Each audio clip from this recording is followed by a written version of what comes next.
Hello എല്ലാ ഫ്രണ്ട്സിനും എൻ്റെ പുതിയ വീഡിയോയിലേക്ക് നമസ്കാരം. എല്ലാവർക്കും സുഖമല്ലേ? എന്തൊക്കെയാണ് വിശേഷം പറയൂ. രാവിലെ തന്നെ ഇക്ക വരുന്നുണ്ട് കേട്ടോ. നാളെ രാത്രി ഇക്ക വരുന്നുണ്ട്. അപ്പോൾ മറ്റന്നാൾ രാവിലെ ആകുമ്പോഴേക്ക് ഇക്ക ഇവിടെ എത്തും കേട്ടോ. ഞാൻ പറഞ്ഞല്ലോ, ഇക്ക ബാംഗ്ലൂരാണ് വർക്ക് ചെയ്യുന്നത്, ഒരു ഫ്രണ്ടിൻ്റെ ഷോപ്പിലാണ്. അപ്പോൾ നമുക്ക് നിറയാനൊരു ഒരു പെരുന്നാൾ പോലെ ഇക്ക വരുന്ന സമയത്താട്ടോ ഓരോ ആഘോഷവും കാര്യങ്ങളൊക്കെ ഉള്ളത്. അപ്പോൾ ഞാൻ ഇക്ക പറഞ്ഞ് മാക്സി എടുക്കണമെന്ന് ഞാൻ പറഞ്ഞിട്ടുണ്ടായിരുന്നു. അപ്പോൾ എനിക്ക് ഒരു 1000 രൂപ അയച്ചു തന്നിട്ടുണ്ടായിരുന്നു. അപ്പോൾ ഞാൻ 2 മാക്സി എടുക്കാൻ വേണ്ടി പോയായിരുന്നു കേട്ടോ. അപ്പം രാവിലെ ഇവിടെ ഭക്ഷണത്തിനൊക്കെ ഭയങ്കര പ്രയാസമാണ് കേട്ടോ. ഒന്നെങ്കിൽ കറി ഉണ്ടാവില്ല, അല്ലെങ്കിൽ രാവിലെ സ്ഥിരമായിട്ട് ഞങ്ങൾ ചോറ് തന്നെയാണ് കഴിക്കുക. അങ്ങനെ ദോശ പുട്ട് അങ്ങനത്തെ ഒന്നും കഴിക്കാനുള്ളൊരു ഇതില്ല. പിന്നെ വെച്ചാൽ വിശക്കുന്നതിനുള്ള ഭക്ഷണമാണ് കഴിക്കുന്നത്, അല്ലാതെ ഹെൽത്തി ആയിട്ടുള്ള ഫുഡ് അങ്ങനത്തെ കാര്യങ്ങളൊന്നും ഞങ്ങൾ അങ്ങനെ ഇതാക്കാറൊന്നും ഇല്ല കേട്ടോ. അപ്പോൾ അത്രയും ഒരു പ്രയാസമാണ് ജീവിതം. അങ്ങനെ ഓരോ ദിവസം അങ്ങനെ കഴിഞ്ഞു പോകുന്നു. പിന്നെ വെച്ചാൽ പഴകിയ മാക്സി. അപ്പോൾ നമ്മളെ ഭർത്താക്കന്മാർ വരുമ്പോഴല്ലേ നമുക്കൊരാഘോഷവും സന്തോഷമൊക്കെ ഉണ്ടാവുന്നത്. അപ്പം ഞാൻ 2 മാക്സി എടുത്തിട്ടുണ്ട്. അപ്പം ഞാൻ നിങ്ങളെ കാണിക്കാമെന്ന് വിചാരിച്ചിട്ടാട്ടോ. എനിക്ക് 2 മാക്സി എടുത്തു. മോൾക്ക് ഞാൻ ബനിയന് 2-3 എണ്ണം കഴിഞ്ഞ ആഴ്ച എടുത്തിട്ടുണ്ടായിരുന്നു. അവൾക്ക് തീരെ ബനിയൻ ഉണ്ടായിരുന്നില്ല വീട്ടിൽ നിന്ന് ഇടാൻ. അപ്പം ഞാൻ ഒരു 3-4 ബനിയൻ എടുത്തിട്ടുണ്ടായിരുന്നു. ഓൺലൈനിൽ ഫ്ലിപ്കാർട്ട് വഴി എടുത്തിട്ടുണ്ടായിരുന്നു.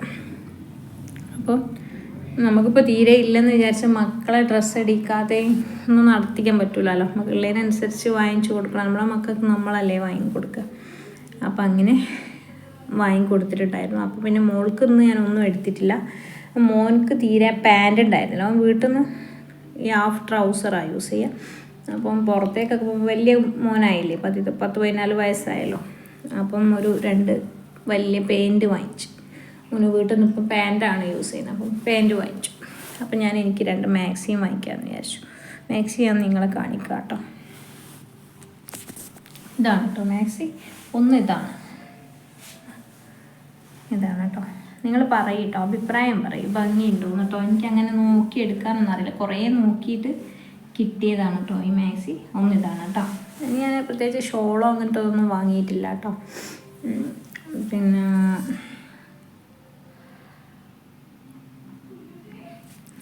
പിന്നെന്താണ് വിശേഷം? ഇനിയിപ്പം ഒന്നും രാവിലെ ഫുഡൊന്നും ഇല്ലാത്തതിനെ കൊണ്ട് ഞാൻ അവിടെ ഒരു ഹോട്ടലിൽ കയറിയിട്ടുണ്ടായിരുന്നു. അപ്പം മോളും രാവിലെ ഫുഡൊന്നും കഴിച്ചിട്ടില്ല, ഞാനും കഴിച്ചിട്ടില്ല. മോനാണെങ്കിൽ നിസ്കാരമൊക്കെ കഴിഞ്ഞ് അവിടെ കിടന്ന് ഉറങ്ങുമായിരുന്നു. അപ്പം ഞാൻ അവനോട് വരുന്നോന്ന് ചോദിച്ചപ്പോൾ അവൻ വരുന്നില്ല എന്ന് പറഞ്ഞു. അപ്പം ഞാൻ അവനെ കൂട്ടിയിട്ടുണ്ടായിരുന്നില്ല. അപ്പോൾ ഇത്രയും നേരമായില്ല, ഞാൻ ഇപ്പോൾ 1 മണിയായി വീട്ടിലെത്തുമ്പോൾ. അപ്പം ഞാൻ അവിടെ നിന്ന് പാർസൽ വാങ്ങിച്ചു. ചോറല്ല വാങ്ങിച്ചു, അതിനുള്ള പൈസ എൻ്റെ കയ്യിലുണ്ടായിരുന്നില്ല. അപ്പോൾ പൊറാട്ടയും വാങ്ങിച്ചു, അതിനൊരു കറിയും വാങ്ങിച്ചു, അവന് വാങ്ങിച്ചു. മോള് അവിടെ നിന്നൊന്നും കഴിച്ചിട്ടുണ്ടായിരുന്നില്ല. അപ്പോൾ മോൾക്കും മോനക്കും ഒരു 3-4 പൊറാട്ട വാങ്ങിച്ചു, അതിനൊരു കറിയും വാങ്ങിച്ചതാട്ടോ. അപ്പോൾ അവരത് കഴിക്കുന്നുണ്ട് ഇപ്പോൾ. അപ്പം ഞാൻ വിചാരിച്ചു ഞാൻ വീഡിയോ എടുക്കാമെന്ന് വിചാരിച്ചു. പിന്നെ വെച്ചാൽ നിങ്ങളോടൊക്കെ പറയാനുള്ള കാര്യം എന്താണെന്ന് വെച്ചാൽ ഇതാണ്, ഭക്ഷണത്തിന് നമ്മൾ ഭയങ്കരമായിട്ട് ബുദ്ധിമുട്ടുന്നുണ്ട്. കാരണം വെച്ചാൽ റേഷൻ കടയിൽ നിന്ന് അരി കിട്ടും, അതിനൊന്നും നമുക്കൊരു ബുദ്ധിമുട്ടും ഇല്ല. പക്ഷേ അതിനെന്തെങ്കിലും ഒരു കറി ഉണ്ടാക്കണം. പിന്നെ ഇക്കാക്ക് 1 കിലോ ബീഫ് വാങ്ങിച്ചിട്ടോ. അപ്പോൾ ഇക്കനോട് പറഞ്ഞു, കുറച്ച് നീ അതിൽ നിന്ന് എടുത്തിട്ട് നീ കറി ഉണ്ടാക്കിക്കോ എന്ന് പറഞ്ഞേ. കുറച്ച് മതിയല്ലോ നാളേക്ക് ഉണ്ടാക്കാൻ, മറ്റന്നാളത്തേക്ക് ഉണ്ടാക്കാൻ അത് മതിയല്ലോ എന്ന് പറഞ്ഞു. അപ്പോൾ കുറച്ച് നീ എടുത്ത് കറി ഉണ്ടാക്കിക്കോ എന്ന് പറഞ്ഞു എന്നോട്. അപ്പോൾ ഞാൻ അതിൽ നിന്ന് കറി ഉണ്ടാക്കാമെന്ന് വിചാരിച്ചു. കുറേ ദിവസമായിട്ട് വെറും സോയാബീൻ കറി ഉണ്ടാക്കും, അതും കൂട്ടിയിട്ട് ചോറ് തിന്നും, അച്ചാറും സോയാബീൻ ചോറും കേട്ടോ. കുറേ ഒരു ആഴ്ചയോളമായിട്ട് വെറും അങ്ങനെയാണ് കേട്ടോ കറി. ഡെയിലി കറിയൊന്നും ഉണ്ടാക്കാറില്ല. അതിനുള്ള ഒരു ഇതൊന്നും ഞങ്ങൾക്കില്ല കേട്ടോ, ശേഷിയൊന്നും. അപ്പം ഒരാഴ്ചയൊക്കെ കഴിയും ഒരു കറി ഉണ്ടാക്കി, ഒരാഴ്ചയൊക്കെ കൂട്ടും കേട്ടോ. ചൂടാക്കി കൂട്ടും കേട്ടോ. കുറച്ച് എടുത്തിട്ട് അങ്ങനെയാണ് കഴിഞ്ഞു പോകുന്നത്. പിന്നെ ലൈമ പറയുകയല്ല, നമ്മളെ അവസ്ഥ അങ്ങനെയാണ്. അപ്പം അവസ്ഥയിൽ കൂടെ അങ്ങനെ കടന്നു പോവാണ്. പിന്നെ എന്താ വിശേഷം എന്ന് വെച്ചാൽ ഒരുപാട് ഞാൻ വിചാരിക്കും എന്ത് കണ്ടൻറ്റ് ചെയ്യണം യൂട്യൂബിൽ. പിന്നെ ഇങ്ങനെ ഓരോ ഫാമിലി വ്ളോഗേഴ്സും പിന്നെ ഓരോരുത്തരെ റിയാക്ട് ചെയ്തിട്ടൊക്കെ ഇങ്ങനെ വീഡിയോ ഇടുന്ന കാണുമ്പോൾ വിചാരിക്കും റിയാക്ഷൻ വീഡിയോ ചെയ്യണോ. പക്ഷെ അത് നമുക്കൊരു കുറ്റമായിട്ട് വരില്ലേ. കാരണം നമ്മളെന്തിനാ മറ്റുള്ളവർ കുറ്റം പറഞ്ഞിട്ട് ഇങ്ങനെ വെറുതെ പൈസ നമുക്ക് ഏതായാലും കഷ്ടപ്പാട്, സത്യത്തിൽ നമുക്ക് കഷ്ടപ്പാടുണ്ട്. പക്ഷെ മറ്റുള്ളവരെ കുറ്റം പറഞ്ഞിട്ട് നമുക്ക് പൈസ വാങ്ങുന്നതിനോട് എനിക്ക് യോജിപ്പില്ല കേട്ടോ. അല്ലേ പിന്നെ നമ്മൾ അവരെ പറ്റി കൂടുതൽ പഠിച്ചിട്ട് വേണം നമ്മൾ പറയും. മറ്റുള്ള ഓരോ യൂട്യൂബേഴ്സ് ലേഡീസ് പറയുന്ന പോലെ എനിക്ക് അങ്ങനെ പറയാൻ എനിക്ക് ഒരു മടി പോലെ കേട്ടോ. അതുകൊണ്ടാണ് കേട്ടോ ഞാനങ്ങനെ റിയാക്ഷൻ വീഡിയോ ഒന്നും ചെയ്യാതെ. ഇനിയിപ്പം ചോറുണ്ടാക്കണം, ബീഫൊന്ന് കുറച്ചെടുത്തിട്ട് കറി ഉണ്ടാക്കണം. നിങ്ങളെല്ലാവരും വിശേഷങ്ങളൊക്കെ പറയൂ, കമൻ്റ് ഇടൂ കേട്ടോ. കമൻറ്റ് ബോക്സിൽ എല്ലാവരും എല്ലാവരും വീഡിയോ കാണുക, സപ്പോർട്ട് ചെയ്യുക. പിന്നെ തിരിച്ചും ഞാൻ എല്ലാവരും സപ്പോർട്ട് ചെയ്യും കേട്ടോ. പിന്നെ വേറെ എന്താ വിശേഷം? അപ്പോൾ ഹസ്ബൻഡ് നാളെ രാത്രിയാണ് വരുന്നത്. നാളെ രാത്രി വരും. ഒരു 15 ദിവസത്തെ ലീവിനൊക്കെയാണ് വരുന്നേക്കാം. അപ്പം അത് കഴിഞ്ഞാലൊക്കെ തിരിച്ചു പോകും. 15 ദിവസം കഴിഞ്ഞാൽ കുറേ ദിവസമൊന്നും നിൽക്കാനുള്ള സാമ്പത്തികം ഉണ്ടാവില്ല. അപ്പോഴേക്കും നമുക്ക് അടുത്ത വീടിൻ്റെ വാടക കൊടുക്കാനുള്ള ടൈമാവും. അപ്പം അധികം നിൽക്കാനൊന്നും പറ്റൂലല്ലോ. അത്ര നിൽക്കുമ്പോഴേക്ക് തന്നെ നമ്മൾ അവസ്ഥ വളരെ ദയനീയമാവും. അപ്പോൾ ഇക്ക പറയും 10 ദിവസം എന്നൊക്കെ പറഞ്ഞിട്ട് വരിക. പക്ഷെ ഞാൻ പറയും 15 ദിവസമൊക്കെ കൈയിട്ടേക്ക് വന്നിട്ട് പോകാമെന്ന് പറയും കേട്ടോ ഇക്കാൻ്റെ അടുത്ത്. അപ്പം അങ്ങനെ പിടിച്ച് നിർത്തും. ഇപ്പം എത്ര നമുക്ക് വാടക കൊടുക്കണം, ചിലവ് കഴിയണമെന്ന് പറഞ്ഞാലും നമുക്ക് ഒരുമിച്ച് ജീവിക്കാൻ നമുക്കും ആഗ്രഹം ഉണ്ടാവില്ലേ? ഭർത്താക്കന്മാരെ കൂടെ നമ്മുടെ ഒരുമിച്ച് നിൽക്കണം, ഒരുമിച്ച് അവരെ കൂടെ സമയം സ്പെൻഡ് ചെയ്യണം, മക്കളെ കൂടെ വാപ്പയെ ഒത്തിട്ട് ഇങ്ങനെ അതൊരു സുഖമല്ല ജീവിതത്തിൽ. എനിക്കൊക്കെ ആകെ കിട്ടുന്നൊരു സന്തോഷം കേട്ടോ അത്, ഞങ്ങൾ ഒരുമിച്ച് നിൽക്കുക എന്നുള്ളത്. പിന്നെ ചില ഫാമിലി ആയിട്ട് അങ്ങനത്തെ ഒരു വലിയൊരു എന്താ പറയുക, എല്ലാവർക്കും എന്താ പറയുക, പൈസ ഉള്ളവർക്ക് എല്ലാവർക്കും എല്ലായിടത്തും വിലയുണ്ടാവും.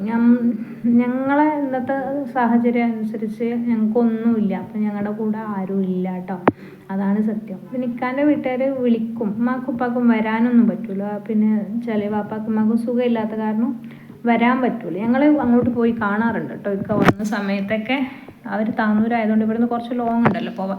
അപ്പോൾ എനിക്ക് മക്കളെയും കൊണ്ട് ഒറ്റയ്ക്കൊന്നും ബസ്സിൽ അങ്ങനെ അങ്ങോട്ടും ഇങ്ങോട്ടും പോകാനും വരാനും കഴിയൂല. അല്ലെങ്കിൽ പിന്നെ നമുക്ക് ഓട്ടോ വിളിച്ച് പോകാനൊക്കെയുള്ള പൈസയൊക്കെ വേണം. അതൊന്നും കയ്യിലില്ലാത്ത കാരണം എനിക്ക് വരുന്ന സമയത്ത് ഞങ്ങൾ പോയി കാണാറുണ്ട് കേട്ടോ പനമ്മനൊക്കെ. പിന്നെ എൻ്റെ ഉമ്മ വരും കേട്ടോ ഇടയ്ക്കിടയ്ക്ക്. സിബിലിങ്സ് അങ്ങനെ വരാറൊന്നുമില്ല. അവർ വന്നിട്ടുണ്ടായിരുന്നു ഒരു തവണ, ഞാൻ മോള് പ്രസവിച്ചെടുക്കുന്ന സമയത്ത് വന്നതാണ്. അല്ലാതെ പിന്നെ അവർ വന്നിട്ടൊന്നുമില്ല കേട്ടോ. അവരൊക്കെ കുറച്ചൊന്ന് പൈസ ഒന്ന് ഇതായി കഴിഞ്ഞു എന്നുള്ളൊരു ലെവലിലേക്ക് അങ്ങനെ തായി വരുന്നുണ്ട്. മാഷാ അല്ലാ, ആരെങ്കിലും ഒരാളെങ്കിലും രക്ഷപ്പെടട്ടെ. എല്ലാവരും അങ്ങനെ ആയി കിടന്നാൽ ശരിയാവില്ലല്ലോ. അപ്പം അങ്ങനെയൊക്കെയാണ് കാര്യങ്ങൾ. പിന്നെ എനിക്ക് 2 ബ്രദേഴ്സും ഒരു താത്തയുണ്ട് കേട്ടോ. താത്ത വാടക വീട്ടിൽ തന്നെയാണ്. ഇക്കാക്കമാർ 2 ഇപ്പം സ്വന്തമായി വീടായി, പക്ഷെ അത് ബാങ്കിൽ ഭയങ്കര ബുദ്ധിമുട്ടായിട്ട് വരുന്നുണ്ടത്, ലോണാണ്. അപ്പം ആ വീട് വിൽക്കാണെന്നൊക്കെ പറഞ്ഞു കേട്ടു ഇക്കാക്ക, മൂത്ത കാക്ക പറഞ്ഞു കേട്ടോ. ചെറിയ ആൾക്കും അവന് ഓട്ടോ ഡ്രൈവറാണ് കേട്ടോ, അവിടെ ഓട്ടോ ഓടിച്ചിട്ടാണ് അങ്ങനെയാണ് ഒരു വീടുണ്ടാക്കി. ചെറിയ വീടാണ്. ടി വി കാക്ക എടുത്തോ, ഇതാണ് എൻ്റെ മോള് കേട്ടോ. അപ്പം അങ്ങനെയൊക്കെ. അപ്പോൾ ഒരുപാട് എനിക്ക് പറയാൻ എന്താ വെച്ചാൽ, ഇങ്ങനെ നിങ്ങൾ വേറെ ഒന്നും കൊണ്ട് നിങ്ങൾ ഇതാക്കണ്ട, നമ്മൾ സപ്പോർട്ട് ചെയ്യുക ഈ പാവങ്ങളെ. എന്താ പറയുക, അത്രയും നമ്മളങ്ങനെ തുറന്ന് പറയുന്നുണ്ടെങ്കിൽ എന്തെങ്കിലുമൊക്കെ ഒരു സത്യം ഉണ്ടാവൂലേ. ഞാൻ അങ്ങനെ കളവ് പറഞ്ഞിട്ടൊന്നും എനിക്ക് ആരുടെ അടുത്തൊന്നും കേട്ടോ. യൂട്യൂബിൽ നിന്ന് പോലും അങ്ങനെ ഒന്നും നേടണമെന്നൊന്നും എനിക്ക് ആഗ്രഹമില്ല കേട്ടോ. ഈ വാടകയിൽ നിന്നൊന്ന് കഴിച്ചിലാവണം വല്ലാതെ ആഗ്രഹമുണ്ട്. കാരണം വെച്ചാൽ 12 വർഷമായില്ലേ ഈ വാടകയ്ക്ക് ഇങ്ങനെ ഇരിക്കുന്നത്. അപ്പം ചിലവിന് കിട്ടുന്ന പൈസയൊക്കെ നമ്മൾ മക്കൾ തിന്നേണ്ട പൈസ ഇങ്ങനെ വാടക കൊടുത്തിങ്ങനെ കഴിയുമ്പോൾ മാനസികമായിട്ട് വല്ലാതെ പ്രയാസമുണ്ട് കേട്ടോ. വിഷാദം ബാധിച്ചൊരവസ്ഥയിൽ അങ്ങനെ കടന്നു പോകാം കേട്ടോ. ചില സമയത്ത് തോന്നും മരിക്കാൻ എന്തായാലും തോന്നില്ല. കാരണം വെച്ചാൽ മക്കൾ അനാഥയാവൂലേ. നമ്മുടെ മക്കൾ നമ്മളില്ലേ, സ്വന്തം ഉമ്മാരില്ലെങ്കിൽ കഴിഞ്ഞില്ലേ. അവരെത്ര ഉമ്മാൻ്റെ ബാപ്പാൻ്റെ ഉമ്മ ഉണ്ട് അല്ലെങ്കിൽ ഉമ്മാൻ്റെ ഉമ്മ ഉണ്ട് എന്ന് പറഞ്ഞാലും സ്വന്തം നമ്മുടെ ഉമ്മാർ ഇല്ലെങ്കിൽ അതൊരു കുറവ് തന്നെയാണ്. അപ്പം ഞാൻ ഇല്ലാതായി കഴിഞ്ഞാൽ എൻ്റെ മക്കൾ ഒരുപാട് വേദനിക്കും. അപ്പോൾ അവർക്ക് വേണ്ടിയിട്ടെല്ലാം ഇങ്ങനെ സഹിച്ച് അങ്ങനെ ജീവിക്കുകയാണ് കേട്ടോ ഞാൻ. അപ്പം അങ്ങനെയൊക്കെയാണ് കാര്യങ്ങൾ.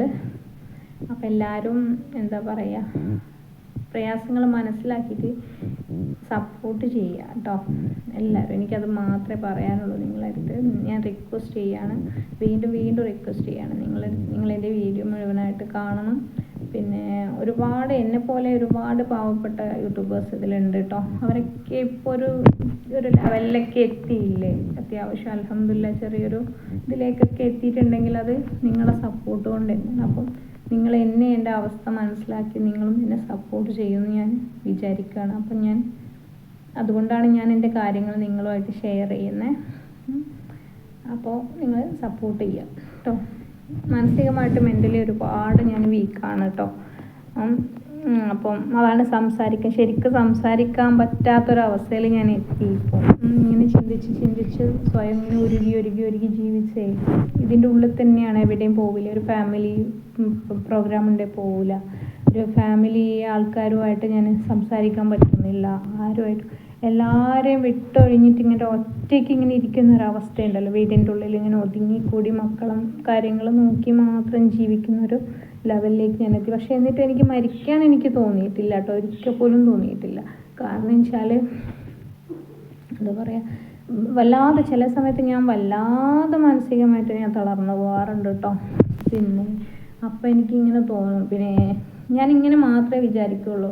ഞാൻ സുഖമില്ലാതിരുന്ന സമയത്ത് എൻ്റെ ഹസ്ബൻഡുമായിട്ട് കുറേ ഇഷ്യൂസ് ഉണ്ടായിരുന്ന 5 വർഷം മുമ്പ് ഉണ്ടായിരുന്ന ആ സമയത്ത് ഞാൻ ഡിപ്രസ്ഡ് ആയിട്ട് അത്ര മെൻ്റലി തകർന്നു പോയിട്ട് ഞാൻ എൻ്റെ മോനെ പിന്നെ CWCയിലൊക്കെ ആക്കേണ്ട ഒരവസ്ഥ വന്നിട്ടുണ്ട് കേട്ടോ. എൻ്റെ വീട്ടുകാരും ആരും നോക്കാത്തൊരവസ്ഥ വന്നിട്ടുണ്ട്. അപ്പം 10-26 ദിവസം എൻ്റെ മോന് CWC വഴി അവിടെ നിന്നിട്ട് ഞാൻ അന്നേരം ഒരു ഹോസ്പിറ്റലിൽ അഡ്മിറ്റ് ആയിരുന്നു കേട്ടോ.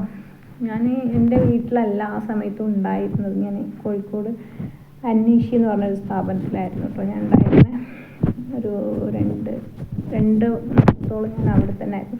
അവരായിരുന്നു എനിക്ക് ട്രീറ്റ്മെൻറ്റും കാര്യങ്ങളൊക്കെ തന്നിട്ടുണ്ടായിരുന്നു കേട്ടോ. മെൻ്റലി സപ്പോർട്ടൊക്കെ തന്ന് എന്നെ കൊണ്ടുവന്ന് എൻ്റെ ഹസ്ബൻഡിനെ തിരിച്ചെന്നെ ഏൽപ്പിച്ചത് അവരാണ് കേട്ടോ. അപ്പം അങ്ങനെയൊക്കെയാണ് കാര്യങ്ങൾ.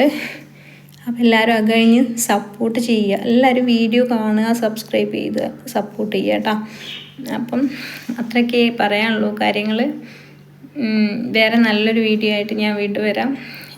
ഞാൻ നന്നായി ബോൾഡായിട്ട് സംസാരിച്ചൊരു വ്യക്തിയാണ് കേട്ടോ. ഞാൻ ആഫ്റ്റർ ഡെവലപ്മെൻ്റ് കോഴ്സൊക്കെ കംപ്ലീറ്റ് ചെയ്തൊരു വ്യക്തിയാണ്. പക്ഷേ എനിക്കിപ്പം സത്യം പറയാം, വല്ലാഹി സത്യം, എനിക്ക് നിങ്ങളുടെ അടുത്ത് എങ്ങനെ സംസാരിക്കണം അല്ലെങ്കിൽ എങ്ങനെ ഒരു വീഡിയോ തയ്യാറാക്കി നിങ്ങളുടെ മുന്നിൽ എത്തിക്കണം ഒന്നും എനിക്ക് ഒരിതും കിട്ടുന്നില്ല കേട്ടോ. എന്താ എൻ്റെ അവസ്ഥ എങ്ങനെയാണ് നിങ്ങളുടെ അടുത്ത് തുറന്ന് പറയാമെന്ന് പോലും എനിക്ക് മനസ്സിലാവുന്നില്ല. പക്ഷേ എനിക്ക് ജീവിച്ചേ പറ്റൂ. ഒന്നൊരു കാര്യം എനിക്ക് ഉറപ്പാണ്, എൻ്റെ മക്കൾക്ക് വേണ്ടി എനിക്ക് ജീവിച്ചേ പറ്റൂ, അതെനിക്കറിയാം. അതല്ലാതെ എനിക്ക് വേറൊരു നിവൃത്തിയില്ല. ജീവിക്കണം എങ്ങനെയെങ്കിലും എൻ്റെ മക്കൾക്ക് വേണ്ടി എന്തെങ്കിലുമൊക്കെ ആക്കിയിട്ട്, എന്തൊരു തൊഴിലാണെങ്കിലും ഒരു വീട്ടുജോലിയാണെങ്കിലും ഞാൻ ചെയ്തിട്ട് എൻ്റെ മക്കൾക്ക് വേണ്ടി ഞാൻ ജീവിക്കും. പക്ഷേ ഇപ്പോഴത്തെ സാഹചര്യത്തിൽ മോളെ വിട്ടിട്ട് എനിക്ക് വീട്ടു ജോലിക്കോ അല്ലെങ്കിൽ ഒരു കടയിൽ ജോലിക്കോ ഒന്നും പോകാനും പറ്റുന്നില്ല കേട്ടോ. മാനസികമായിട്ട് അത്രയും തകർന്നു പോയൊരവസ്ഥയിൽ കൂടെയാണ് ഞാൻ കടന്നു പോണേ. അപ്പോൾ എല്ലാവരും സപ്പോർട്ട് ചെയ്യുക. അപ്പം നാളെ കാണാം ഇൻഷാ അല്ലാഹ്. അസ്സലാമു അലൈക്കും.